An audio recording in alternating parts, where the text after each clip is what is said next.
Eto'y matagal na namang linyahan na itong mga taga-suporta na itong City Kong ng mga Duterte.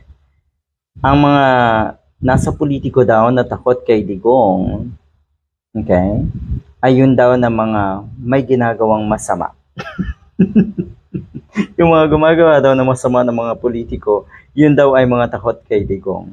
Talaga lang. Sa kaso ni dating Iloilo City Mayor, Jed Mabilog, na mahal ng buong Iloilo, parang wala namang masama sa taong yan, pero ginawang masama netong si Digong. Siniraan ni Digong dahil hindi ka aliado. At marami pa pong iba. Example lang, ito nangyari sa Iloilo City Mayor na yan.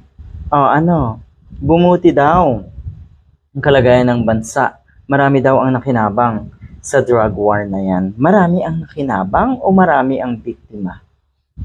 Okay? Marami ang nagdusa.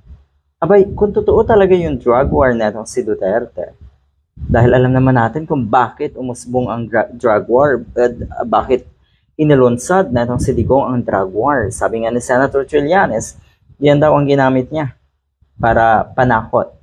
Para panakot sa mga kalaban. Para panakot sa mga katunggali sa droga. Diba? Galit na galit sa droga. Pero sila ang pasimuno sa droga. Galit na galit sa paglustay ng hindi tamang paggasta ng pera ng taong bayan. Sino ba ang mga corrupt? O diba ang mga Duterte? Numero 1 corrupt ang mga Duterte. Kaya itong sinasabi na itong mga DDS na ito daw ang type of leader na kailangan ng ating bansa. Diyos ko po, magising na kayo.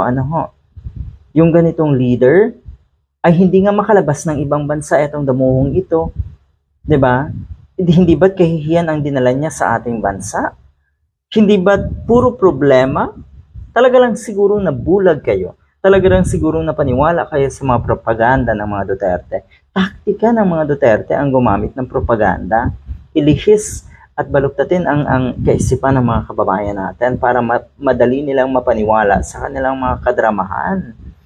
Hindi po natin kailangan ng leader na puro drama. Hindi po kailangan natin ng leader na nagmamalinis.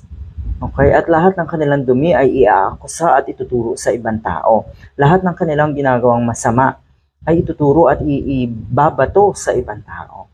Hindi ba unfair yung mga ganyang laro? Ang ibig lang sabihin na ito, hindi kayo confident. You're not a true leader. Wala kayong sincere intent to lead our country or to serve the people. Dahil kung meron, abay lalaban kayo ng patas. Kasi ang dami pong tinakot na itong mga Duterte.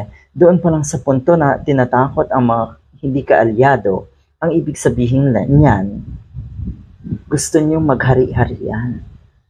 Gustong mangibabaw o gustong manatili sa pwesto forever. Etong mga ito, sakim sa kapangyarihan ang tawag sa mga Duterte. Good luck.